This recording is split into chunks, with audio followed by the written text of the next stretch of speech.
I don't think you can grow up in this society or spend any significant time here or any other Western-oriented white settler colonial context and not develop an opinion on racism. That doesn't make it informed.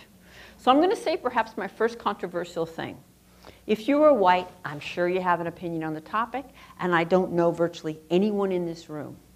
And yet I am confident to say the following. If you are white and you have not devoted years of sustained study, struggle, and focus on this topic, your opinions are necessarily limited, superficial, and uninformed.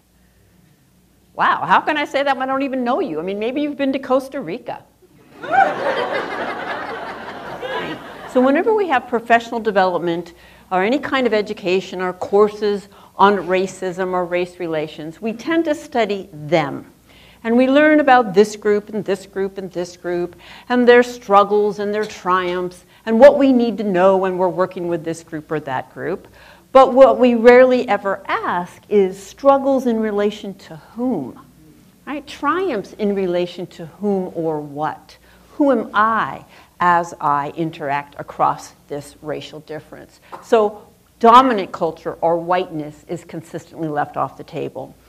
In this video, this white professor by the name Dr. Robin DiAngelo, who is an anti-racist educator, and she is the author of White Fragility.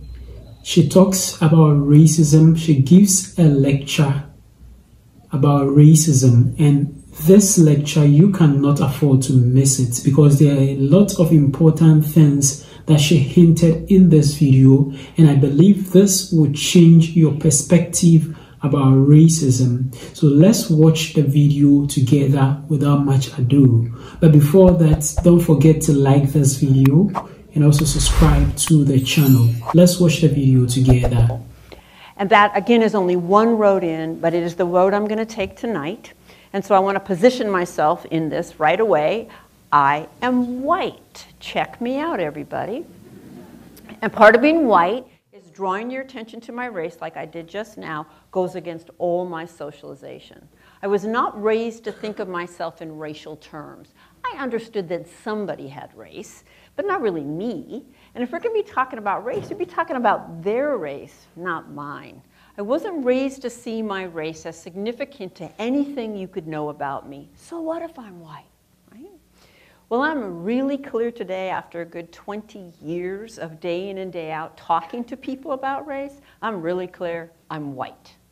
I have a white frame of reference, I have a white worldview, and I move through the world with a white experience. And it is not just a universal human experience as I was taught to believe.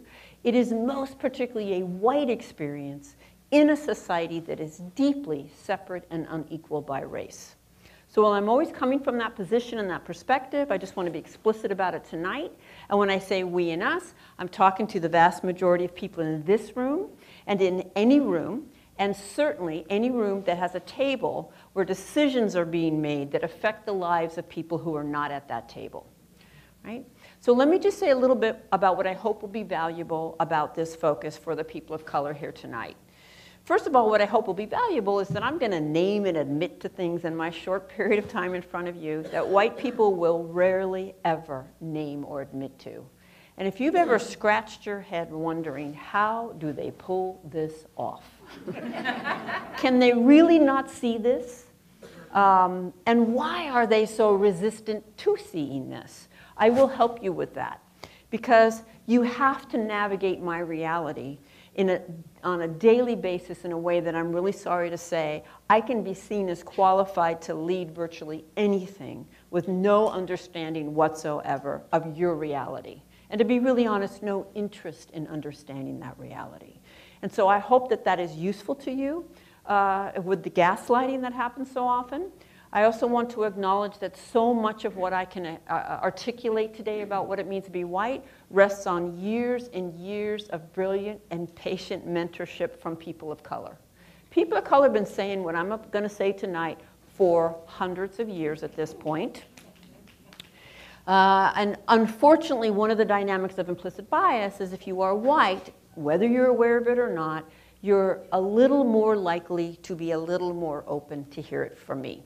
And so if I can use this position in this way to break with white solidarity, I'm going to use it. Okay? And that invokes the master's tools dilemma, right?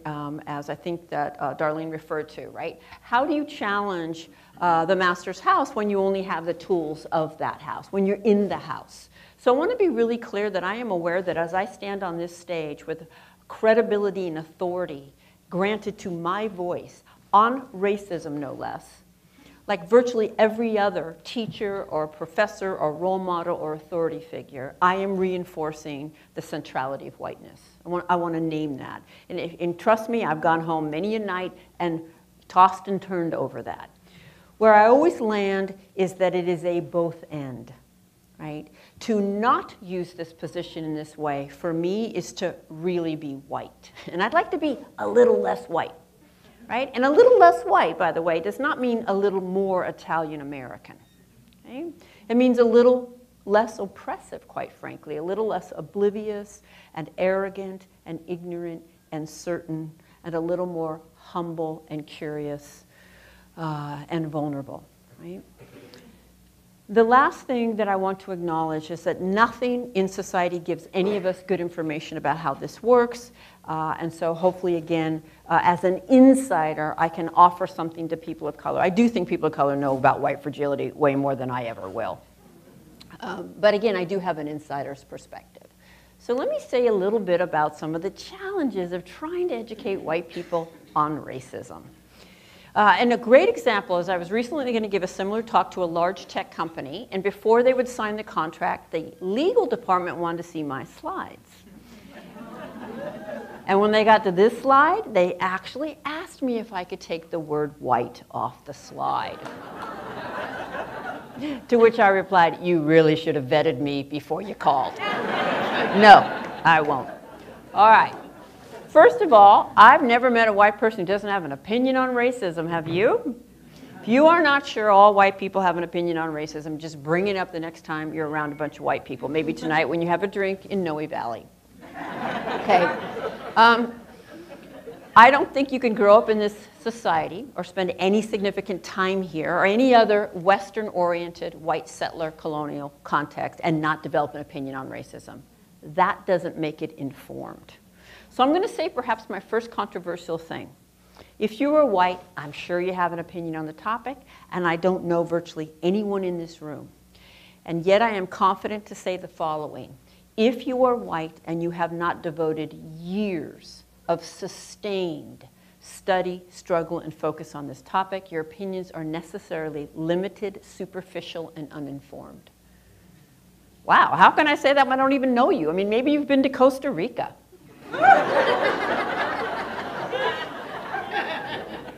Maybe you have multiracial nieces and nephews. Maybe you were in Teach for America. I can say it because nothing in dominant culture gives us the information we would need to have an informed opinion on arguably the most complex, nuanced social dilemma for the last several hundred years. For example, you can get through graduate school in this country without ever discussing racism, can you not? You can get through teacher education in this country without ever discussing racism. And if you're in a progressive teacher education program, you'll have one required course, multicultural of some sort. But that doesn't mean you'll be discussing racism. You might just be talking about how to introduce ethnic authors in February. Okay? You can get through law school. You can be seen as qualified to lead anything, virtually. Right? So the first challenge for those of us who are white is humility. I want you to know that I'm not standing in front of the choir right now. Even if you volunteered to come, there is no white choir. I am not the choir. And the moment I think I'm the choir, I'm going to be complacent and arrogant and probably defensive about any suggestion that I might not be as much of the choir as I think that I am. Right? Second challenge is that if I do a good job, this won't be comfortable, particularly for the white people in the room, for the whole time. The status quo is racism. And as a white person, that's comfortable for me virtually 24/7. So I'm not here to uphold that. I want to unsettle that. because we will not get where we need to go from a place of white comfort.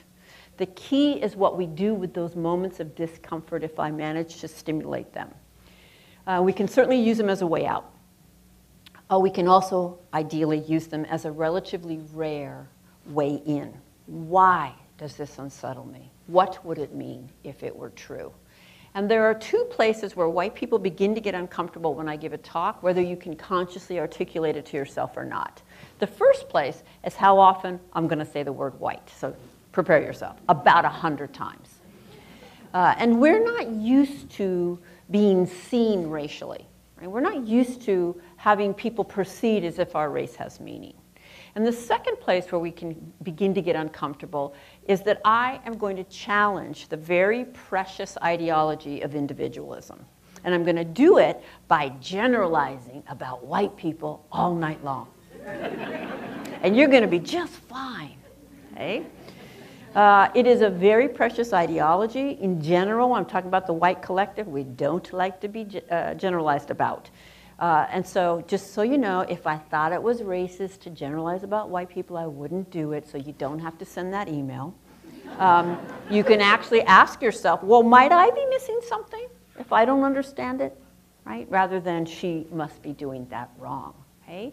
Yes, we are individuals, of course. And I couldn't possibly hold every person's story in this room, even if I wanted to. We are also members of a social group.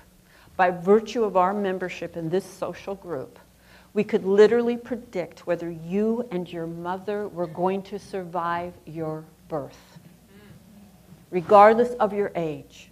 We can predict how long you're going to live because you're a member of this social group. There's a collective experience to being white.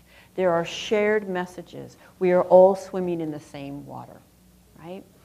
And just like gender, the way you respond to gender socialization, your challenges to gender socialization, you may have them. There's variations, but nobody can avoid dealing with gender socialization and responding to it. It is the same with racial socialization, right? So every moment that you want to exempt yourself, try this. All right, she's saying most white people X. I was a Y. Okay, good for you. Okay, you were a Y. Most are X. How did Y set you up into the racial hierarchy you live in, swim in, grew up in, breathe in, right? It set you up differently than X set me up, but we both got set up. It's on you to use everything you see as unique about yourself and figure out how it set you up rather than exempted you. And finally, we don't tend to understand the systemic nature of racism. So let's just start there, and I'm going to do this the way that I always do this to explain the difference between personal prejudice that everybody has and systemic racism. So prejudice, prejudgment, everyone has it. There is no human objectivity. We get it from everywhere across our lifespans. Most of it is not conscious. I would highly suggest, and I think it's being sold out there, Dr. Jennifer Eberhard's new book, Biased, where she pulls together all the research, and the research is clear. All of us have prejudice. I'll use the term bias, and most of it is implicit or unconscious. Okay? And therefore, all of us act on it. The way you see the world drives the way you respond to the world. Right? So everybody has it, everybody does it. But when you back one group's collective racial bias with legal authority and institutional control, it is transformed into a far-reaching system that becomes the default. It becomes automatic. It's not dependent on your friendliness or your good intentions, right? So it gets embedded in all the institutions and also in cultural definitions of what's even normal, right? What is professionalism? What is intelligence? Whose stories are told? By whom? Whose stories are not told, right? And I'm going to use an example from one form of oppression to launch us into the form we're here to talk about tonight. So we're here to talk about racism. I'm very clear you can't really separate these out. But for our purposes, we're going to take a focused look on racism. But I'm going to draw from an example from the form called sexism. And relax, I'm going to use dominant language because I'm going to use this the way our textbooks teach us, right? So hang in there. Women got the right to vote in this country in 1920. There was only one possible way that women could get the right to vote, and that was for men to give it to us. Women couldn't vote on the right to vote. They couldn't even speak in many public forums to advocate for their right to vote. Could a woman be prejudiced against a man and mean to him in a one-on-one interaction? Of course. Could women as a group literally deny every single man in the society his civil rights? No. Could men deny every woman in the society her civil rights? Yes. And that is a significant difference that must be acknowledged in language, right? Right. So think about today. In 2019, I'm going to offer you a question. Today, if men as a group wanted to take away our right to vote, could they? Now that's a little easier to see today than it was about 10 years ago when I first started asking this question. But I have been asking this question for many years because this is the best example of the difference between individual prejudice and institutional power, when yours is backed. And most people, when I offer that question, there's confusion, they're not so clear. Some people are sure that they could, some are not, which is also part of how oppression works. So let me just show you some basic statistics from 2019. The Fortune 500 CEOs are 98% male. The 10 richest Americans are all men. 7 of them are the richest people in the world. I think economic power is probably the ultimate form. The presidency and the vice presidency has always been 100% male. The Senate, keep in mind we're celebrating the most diverse Senate Congress we've ever had. 75% male, House of Representatives 70% male, the current cabinet 84% male, U.S. mayors 80% male, U.S. governors 84% male, federal judges 87% male, police officers 85% male. So I'll just ask you again, if they wanted to. I'm not saying they would. My point is, by definition, institutional power is deeply embedded in the fabric of society. It's embedded across history. These are not flexible systems. Heads up, we live in patriarchy. We live in an androcentric, male-dominated, patriarchal society. We always have, and it didn't end in 1920. And I'm very confident that if Hillary Clinton had become president, patriarchy wasn't going to end that day. Anymore, I mean, if the word patriarchy came out of her mouth, any more than we can see that racism did not end upon Obama's presidency. I would argue it got an infusion. All systems of oppression can allow for exceptions. The rule will be consistent, right? 2019. And just in case you need a visual on my claim that we live in patriarchy, this is the House Freedom Caucus. This is arguably the most powerful committee in the nation. Talk about making decisions at the table that will affect the lives of people who are not at that table. They're literally discussing the health care bill when this picture was taken. Right? In case you need an image from popular culture, this is cover of Vanity Fair. This is a slide I made. I don't even know who it is. I just Googled white guy. And I got this, and I've got, oh, that's a good one. If you have young people in your life, and if you have kind of self-awareness yourself, you know that children are deeply shaped by films, by media, by imagery and marketing, right? The way that they think about the world and understand the world. And all of us pretty much have been deeply shaped by film. Those who write and direct film are our cultural narrators. And they shape how we see ourselves and how we see ourselves in relation to other people. And of the 100 top grossing films of all time across the world disseminated from the US, 99 were directed by men. And 95 of them white. Institutional power is the ability to disseminate your worldview to everyone and to shape how they see themselves, how they see you, how they see themselves in relationship to you. To tell the story of the other, when you are not in relationship with the other, when you don't know the other. To be able to represent the other, and to do it and position yourself as simply telling universal human stories, not from any particular position. So that Mike Lee is a film director who makes films about the human condition, and Spike Lee is a black film director who makes films about black issues.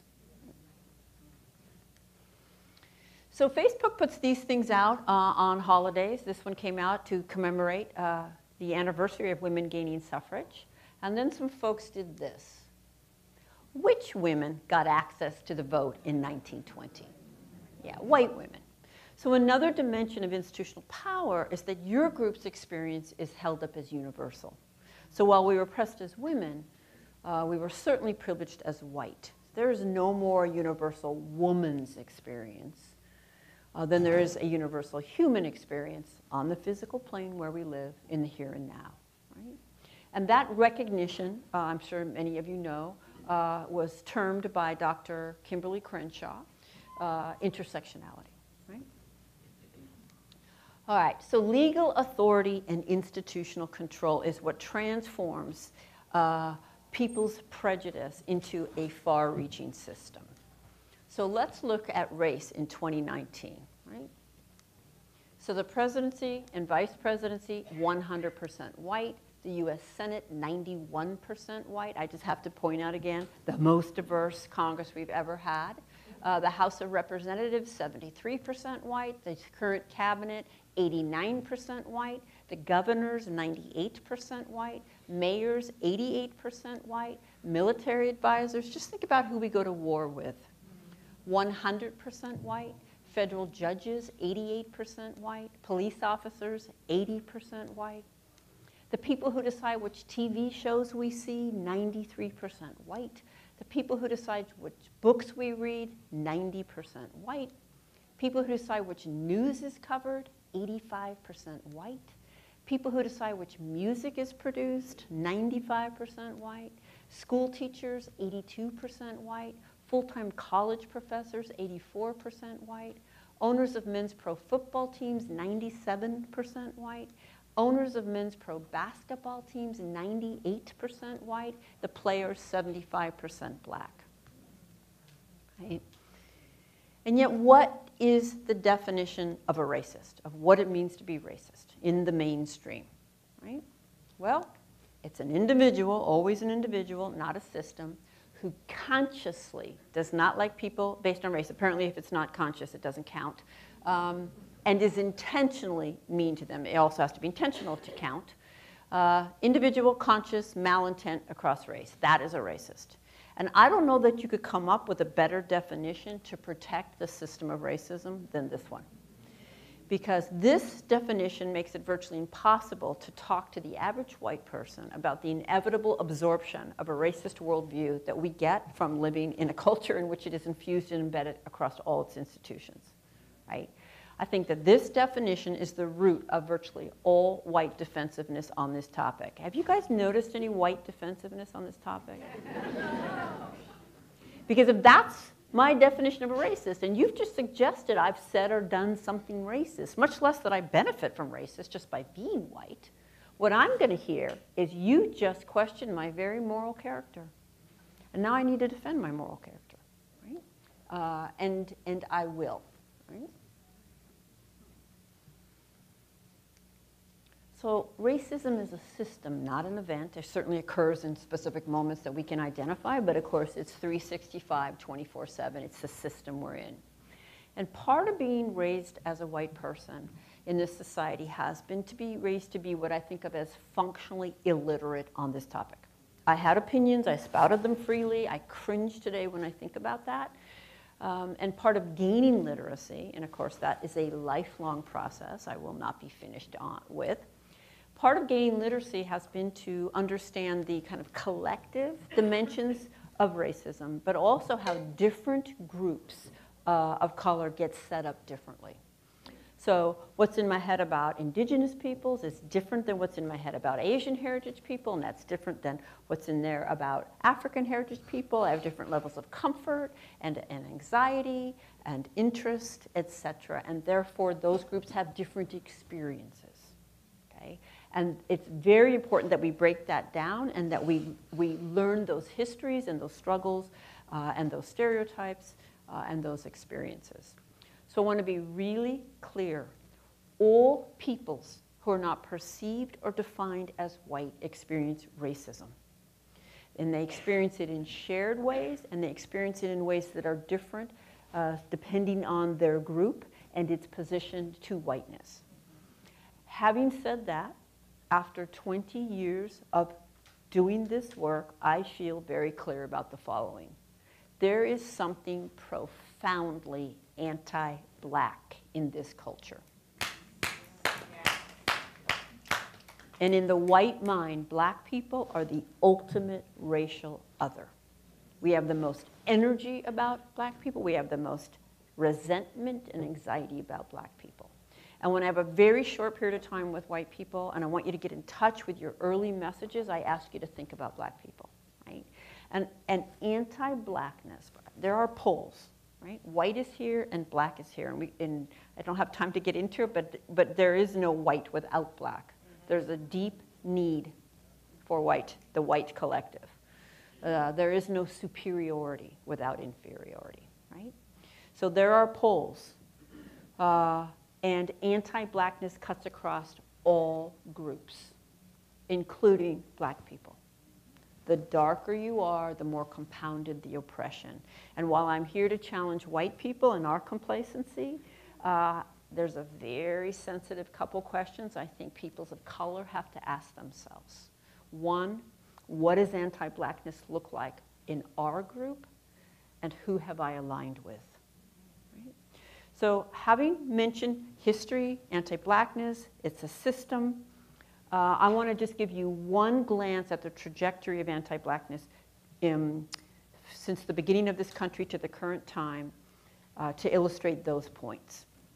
And this slide will be deliberately dense, and we can think about it as state-sanctioned organized crime, quite frankly, against African Americans. And it begins with kidnapping and 300 plus years of enslavement, torture, rape, and brutality, and it carries on. About 1/4 of the way in here, bans on testifying against whites, and you are in my lifetime. 1/4 of the way in that slide, you are in my lifetime where it was technically legal to murder black people in this country. I would love to never again hear another white person say, I didn't own slaves, as if that ended on that day. And about halfway in at employment discrimination, you are now in 2019 with copious empirical evidence. And if you don't know some of these things, that's on you to educate yourself. But I'm going to pick it up in 2019, and let me repeat, copious empirical evidence. Employment discrimination, educational discrimination, bias laws and policing, white flight, subprime mortgages, mass incarceration, school-to-prison pipeline, disproportionate special education referrals and punishments, testing, tracking, school funding, biased media, voter suppression, cultural mockery, historical omissions, unaddressed trauma, to name a few. It's a system. It's the system we're in, and none of us could be and none of us were exempt from its forces. And this system is not interrupted by friendliness. The system is not interrupted because I smile at black people when I pass them by or go to lunch on occasion. And African Americans are not and have never been in the position to do this to the entire white collective, and the white collective has always been and continues to be in the position to do this to African Americans. There is no such thing as reverse racism. Okay?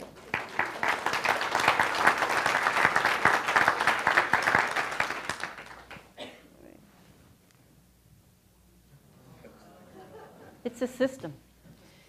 All right, now, I know I'm going to need to update this picture pretty soon here. But I can't let go of it yet, because when I saw it, I mean, you can just take a wild guess how I feel about Paul Ryan, but that's not why I picked it. When I saw this picture, I just thought, this is what it means to be white. These are his incoming interns. These are our future politicians. These are the people who will sit at the tables making decisions about the lives of those who are not at the table and who they have not been taught are valuable to know or consider or understand. I want you to imagine the neighborhoods they likely grew up in, right? The schools they likely went to, the teachers they likely had, the friendship circles, their wedding albums. And now imagine that these are our future medical researchers. These are our future school teachers. These are our future social workers, right? Our future lawyers, etc. Right? And this is the position from which white people claim we're objective on race. Yeah. Just get that image back in your mind of that history slide, and then just look at this. This is last year's college champion Jeopardy playoffs. So those are our best and our brightest, soon to be certified as highly educated from our institutions of higher learning. And that's the board at the end of the grand champion round. So as we can see, there was one category not one of them touched. Clearly the most difficult. Nobody was going to risk losing the grand championship.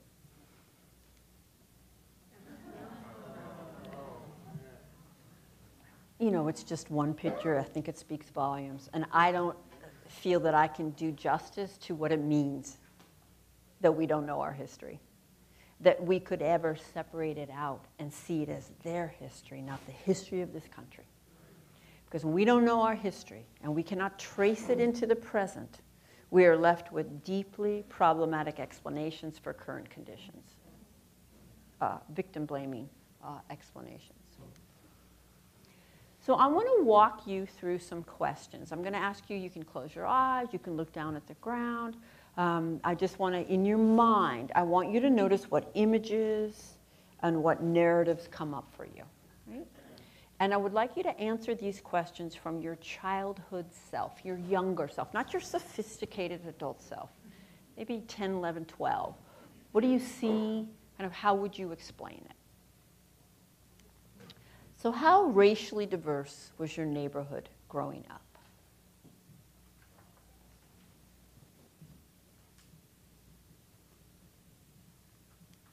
If your neighborhood was not racially diverse, why wasn't it?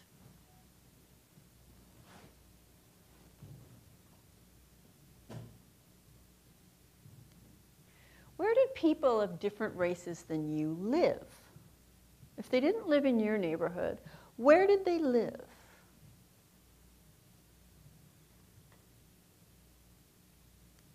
And what was it like where people of different races than yourself lived? And how did you know? What images come to your mind when you think about the spaces where they were? And why didn't you live in the same neighborhood? Why don't we live in the same neighborhood?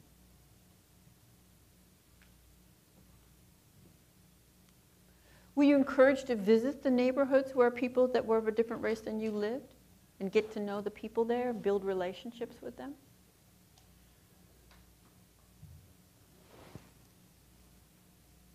Or were you discouraged from doing that?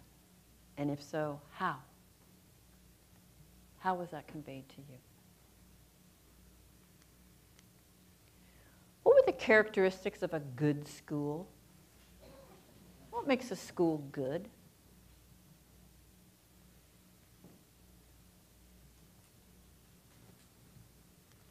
What are the characteristics of a bad school? What makes a school bad? What's it like at a bad school? What images do you get?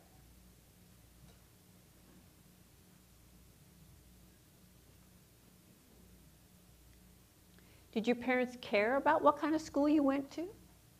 Did they have any energy about that? And if so, why?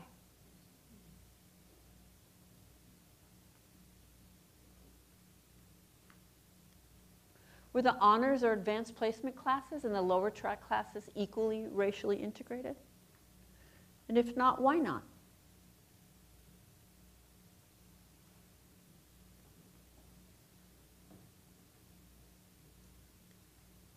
How often have you had a teacher or professor of your own race, or races if you're multiracial?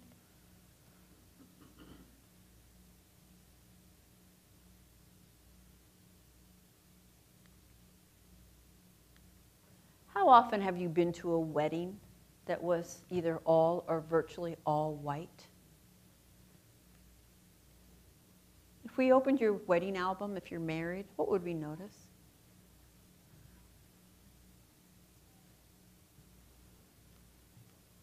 How often have you been to a funeral that was virtually all white or all white?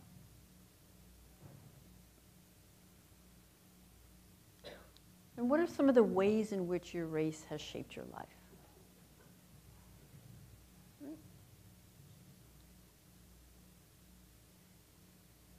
So I ask these questions to get to the earlier messaging. I have a pretty good idea of the patterns of, that rose up as you thought about them. And yet when you put all this together, right, our socialization into deep racist bias, our definition of a racist as a mean, bad person, you get some rather superficial white narratives. So I want to be really clear about something. As a result of being raised in this society, I have a racist worldview. I have racist biases. I have racist patterns that have developed as a result of that. And I also have investments in the system of racism. It's quite comfortable, and it has helped me overcome the barriers that I have faced. For example, in my early childhood, I did go to diverse schools because I grew up in poverty. But as I moved upwards, upwardly mobile, it got whiter and whiter. And nobody ever encouraged me to maintain those relationships across race, right? So being white has definitely helped me navigate the barriers I faced. And I also have an investment in not seeing anything I just named, which is why I'm the least likely to be able to determine how well I'm doing. I did not choose to be socialized into a racist worldview, racist patterns, and racist investments. I didn't have the choice. And it's actually incredibly liberating to start from the premise that, of course, I was socialized into it. And so I can stop defending, deflecting, denying. I don't struggle with guilt about that, right? I feel responsible for that socialization, right? So starting from that premise actually is liberating because I can just get to work trying to identify what it's looking like in my life, in my relationships, and in my work. Right? But not starting from that premise leads us to say some rather superficial things. So Darlene acknowledged that my area of scholarship is in critical discourse analysis, and that is the critical examination of language. That words and terms are not just neutral descriptors for something, that the language that we have shapes how we view that thing, which is why language is always political and always a site of struggle. And as I listen to the things that white people say when the topic of racism comes up, I literally got this image in my mind of a dock. And it signifies two things. One, how superficial this is, what we say. But also, if you look at the dock from up above, it looks like it's just floating on the water, right? But it's not just floating on the water. It's resting on an entire structure that's submerged underneath that props it up. And everything I do in my work is to try to get us off the top and get under there and look at that structure, because despite what's on the top, our outcomes are not changing, right?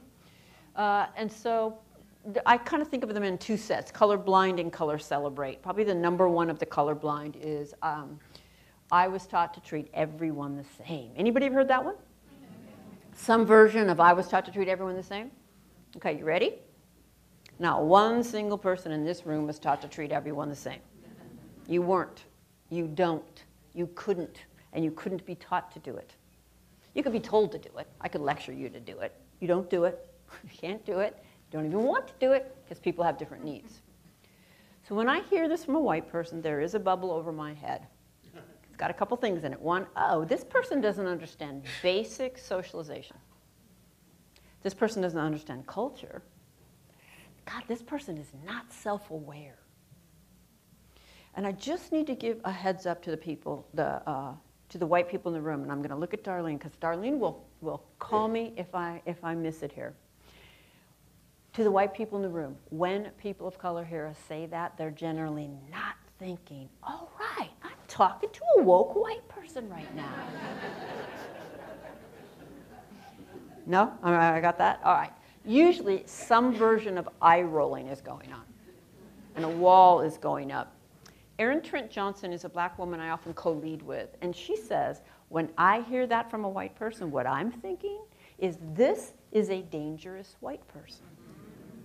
This is a white person who's going to need to deny my reality. It's just not doing what we think it's doing. Right? That's the colorblind. Now we've got the color celebrate.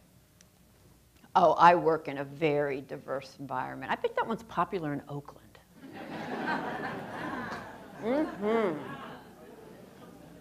I have people of color in my family.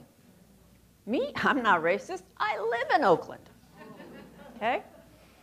That one gets used interchangeably with I'm not racist, I'm from Canada.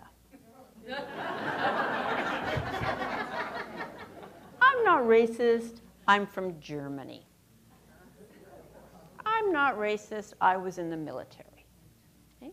Sociologists actually have a term for this one. It's called the inoculation case. I've been near people of color, it stripped me of all my racism. I'm always like, wow, you walk by people of color, you didn't lose your shit. Okay, that's amazing. All right. I want you to notice how often white people invoke proximity as their evidence of a lack of racism. And this is important to notice because it helps reveal what we think racism is, right? It helps reveal what's under the dot. What do I think racism is that proximity would show that I don't have it, okay? So these last three, how many of you in a conversation with a white person have heard some version of those last three? Okay, and if we're being honest, we've said some version of these, right? So let's do the discourse analysis on these.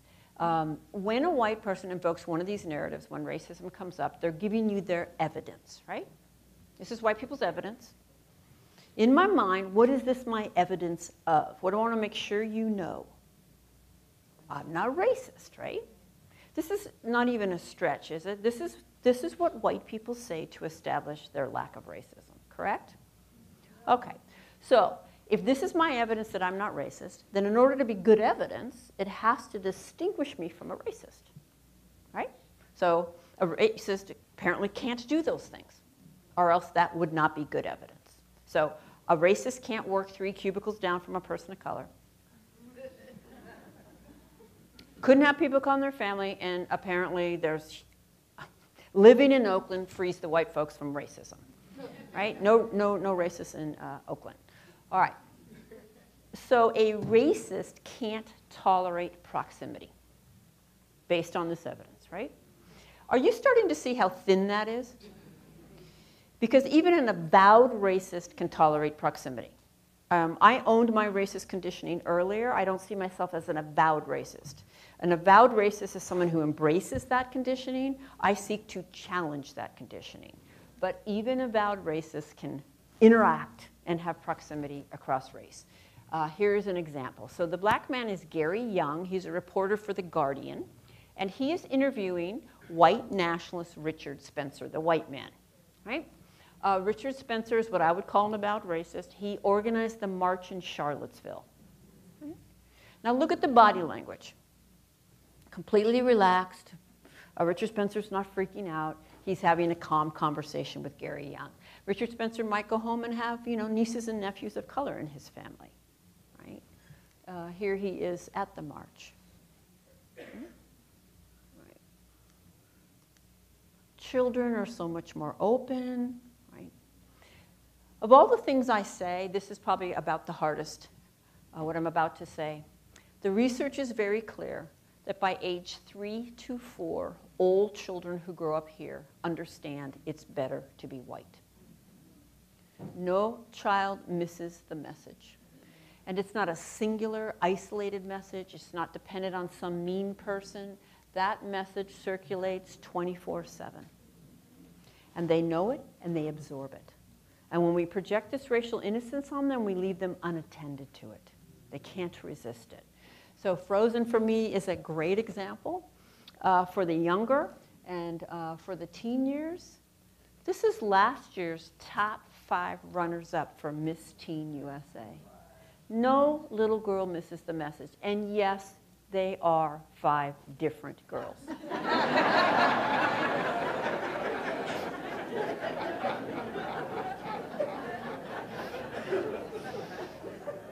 You have to concentrate really hard.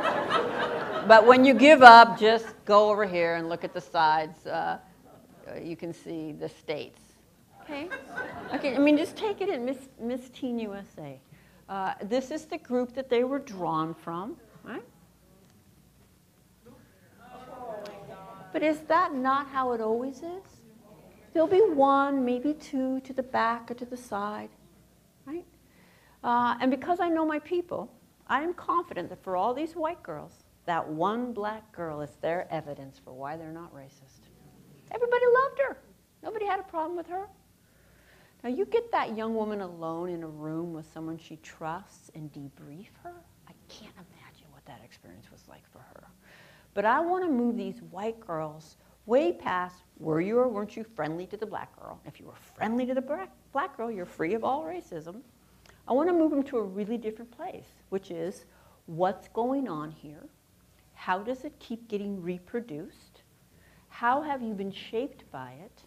And what role will you play going forward to reproduce it yourself if you can't see it or understand it? It's just a very different question. Welcome back. So in this video, there are a lot of things that I believe you have learned from this video, because Dr. Robin DiAngelo gave insight into every bit of information that she stated in the video. Now, I really like her reflective questions that she asked in the end, in order for people to recognize how racism was in their neighborhoods or in their communities and place of work. Now, she defined systemic racism as a collective racial prejudice backed by a legal authority and institutional control. So this is the definition of systemic racism. So racism is a system that has been backed by a legal authority, and even in institutions, it has some backing.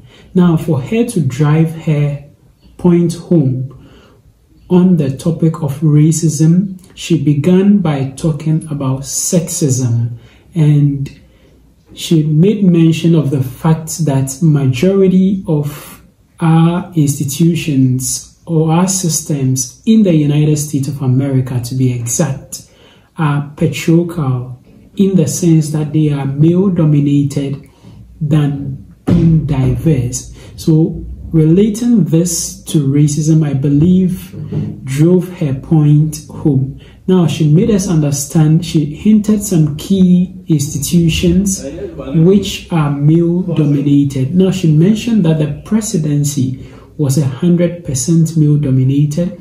The vice presidency was also 100% male-dominated. The Senate, that is most diverse, was around 70%. And that is also male-dominated. Other areas like the House of Representatives, the U.S. Mayor, the U.S. Governors, the federal judges, and police officers, they were all male-dominated, ranging from the least being around 70% to 100%, which shows that these are male-dominated areas in the United States of America. Now, she related this to that of white supremacy in these areas. And now, this same thing, or this same area that we are talking about, if you also check, whites are the most dominant in these areas. Now, when you come to the presidency, vice presidency, the Senate, the House of Representatives, the U.S. Mayor, the U.S. governors, federal judges, and police officers, majority of these leading officials are white people, whereas black people are in the minority. Now, one of the funniest, or I would say, one of the funniest things that came up was that with that of basketball players, it is black dominated. That is, the players are 75% black whereas the owners of the basketball team is about 98% white dominant. So the players playing the ball are black, whereas the owners of the teams are white. Now, this is what she used to drive her point home on the issue of racism. Now, she asked this racial socialization reflection questions, and I think this is where the points lie, and this is where you get to know there are a lot of people who say that they are not racist and they are not even perpetrating racism in any form or in any shape. But when you reflect on these questions, that is exactly when you get to know how racist your environment or community was, or even the individual in the community was. Now, she asked the first question of, if your neighborhood was not racially diverse, why wasn't it racially diverse? So if you go to some communities, we have white communities in the United States, then we have black communities over there. So there are people who lived only in white communities. They do not mingle with the black folks over there. So she asked, if your neighborhood wasn't diverse, why wasn't it diverse? Now, where did the people of different race lived? You live somewhere, where do they also live? Now, how did you get to know that there are people who live over them? And why didn't you live in the same neighborhood with other people? These are a few of some of the questions that she asked, and I think that is thought-provoking. If you are able to answer this question as a white person or as a black person, you get to know how racism is. You get to know how it operates without you even knowing that this is racism that is happening. Now, there are a lot of things that she shared in this video, and I believe you have heard most of them. Let me also know what you think about this video in the comments section below. Thank you very much for watching this video. Don't forget to subscribe to the channel. Just click the subscribe button down there. Click on the subscribe button. Click as well on the notification bell. And I'd like to see you again in my next video.